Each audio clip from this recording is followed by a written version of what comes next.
You're watching South Asia Newsline, and here are the top stories we are tracking for you on Thursday, the 6th of March. PM Modi calls for year-round tourism in Uttarakhand, showcasing its untapped potential. Pakistan rises to second in Global Terrorism Index. And 8 Nepal deportees from US arrive in Kathmandu.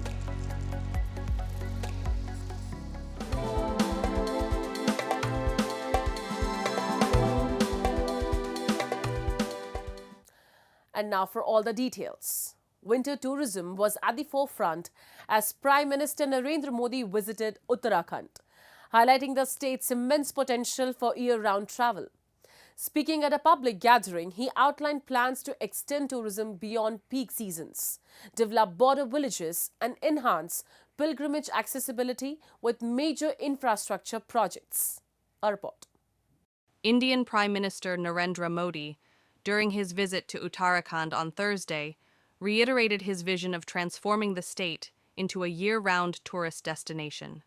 He offered prayers at the winter seat of Ma Ganga in Mukwa and emphasized the potential of Uttarakhand's breathtaking landscapes to attract visitors beyond the traditional peak seasons. Addressing a gathering, Prime Minister Modi urged the people of Uttarakhand to embrace the concept of Barakmasi tourism, where every season remains active for travelers. He highlighted that the state's unparalleled natural beauty, from snow-covered peaks to its deep spiritual significance, should be showcased throughout the year to ensure economic stability for local businesses. अपने tourism sector को diversify करना, 12 मासी बनाना, 365 दिन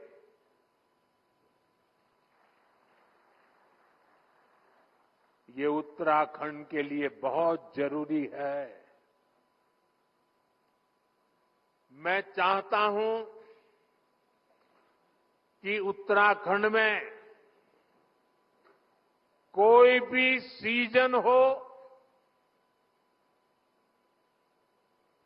कोई भी season off season ना हो। Prime Minister Modi also spoke about the government's ongoing efforts to rehabilitate villages evacuated during the 1962 India-China War. 2 such villages in Uttarkashi are now being developed as major tourist hubs under the Vibrant Village program. These are not the last villages, they are our first villages, he asserted, emphasizing the need for border area development.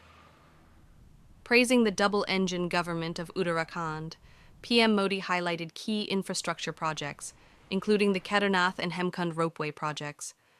These projects, he stated, will drastically reduce travel time and make pilgrimage journeys significantly easier. He also lauded Chief Minister Pushkar Singh Dhami's leadership and initiatives, particularly the winter tourism program, which has already attracted thousands of devotees to the winter seats of Gangotri, Yamunotri, Kedarnath, and Badranath.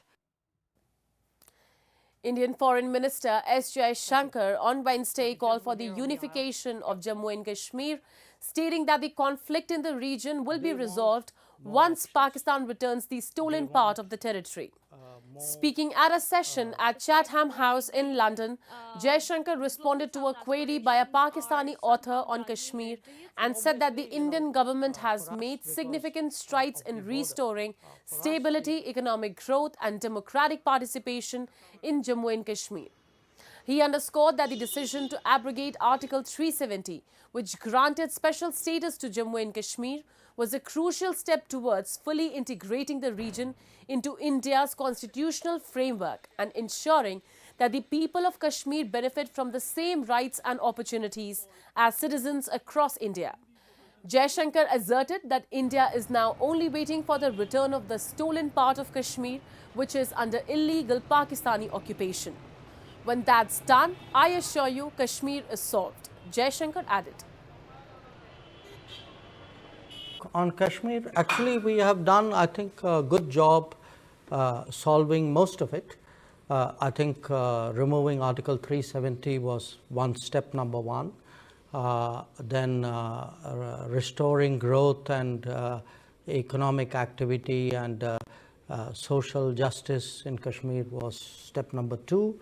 holding elections, which were done with a very high turnout, was step number 3.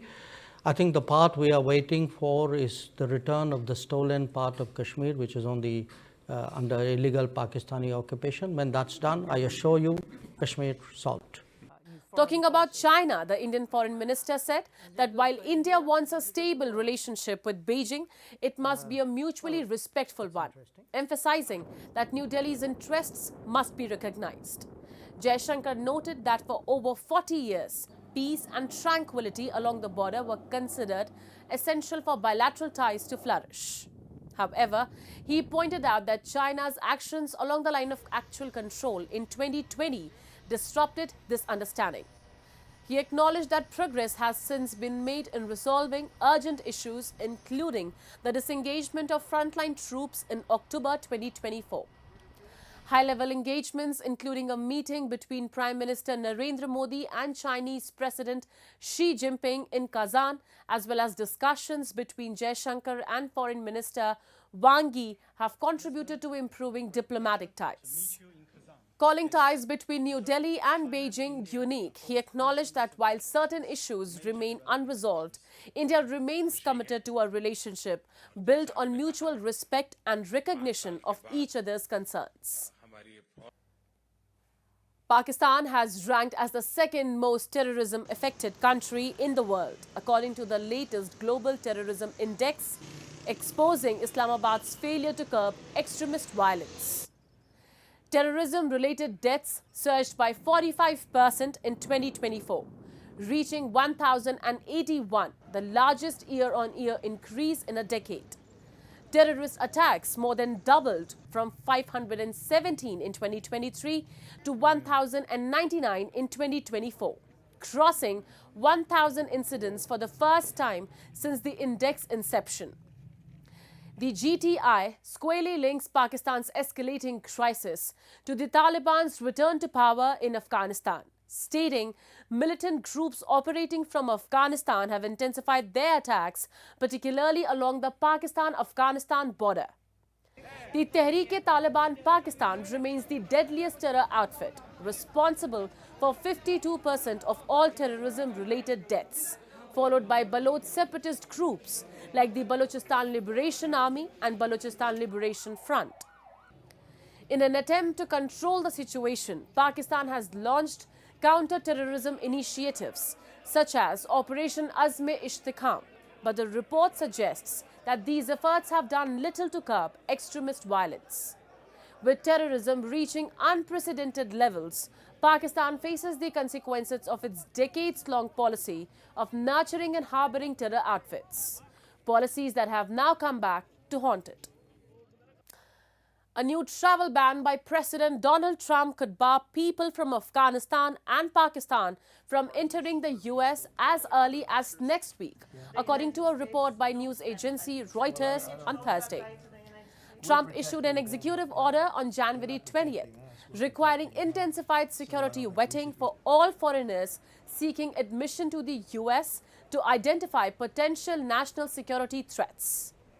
The order directed several cabinet members to submit a list by March 12th of countries whose travel should be partially or fully suspended due to deficient vetting and screening information.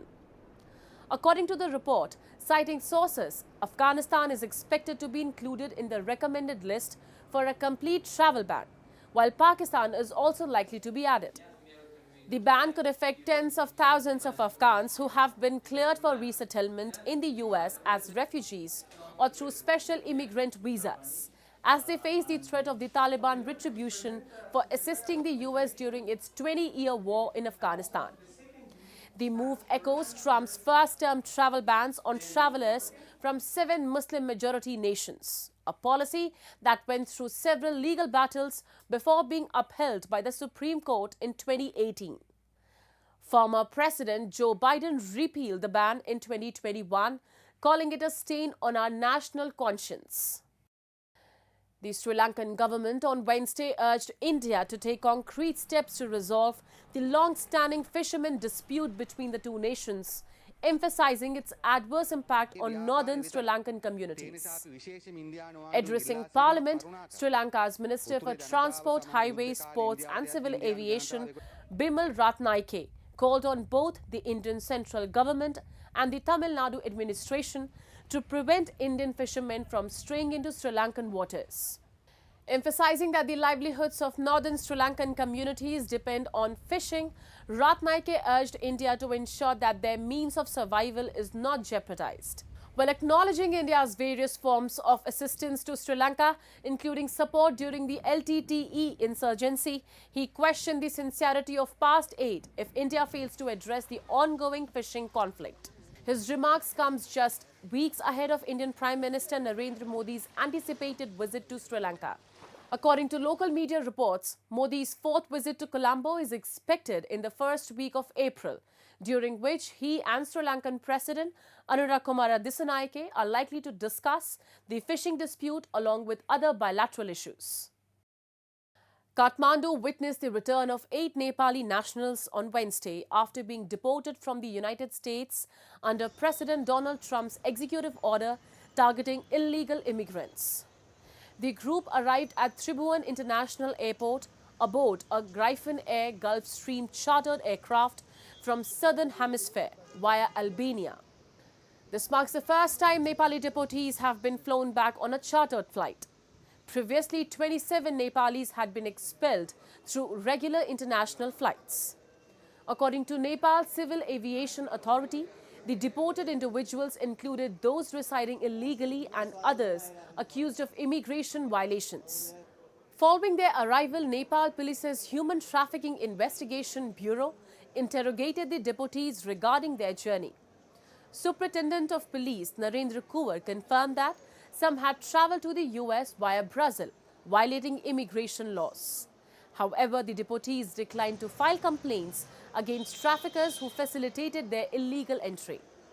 Since Trump's executive order, the US has intensified deportations of undocumented Nepalis, with arrivals recorded since January 22, 2025.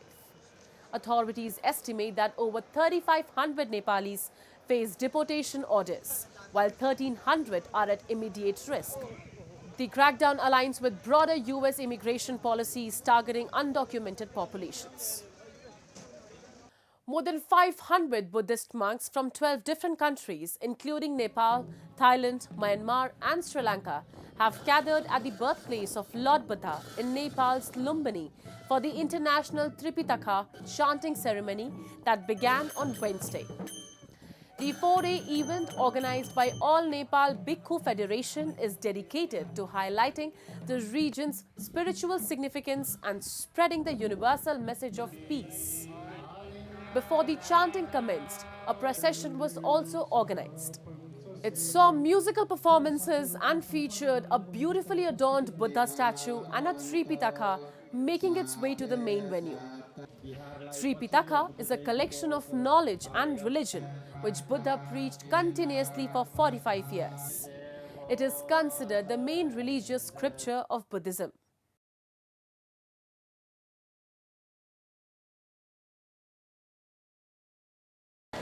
This event is significantly important to the world today. By chanting Lord Buddha's teachings, the event will help spread Buddhism globally, and a number of people can learn and be inspired. That's all in tonight's edition. We will see you same time tomorrow. Good night.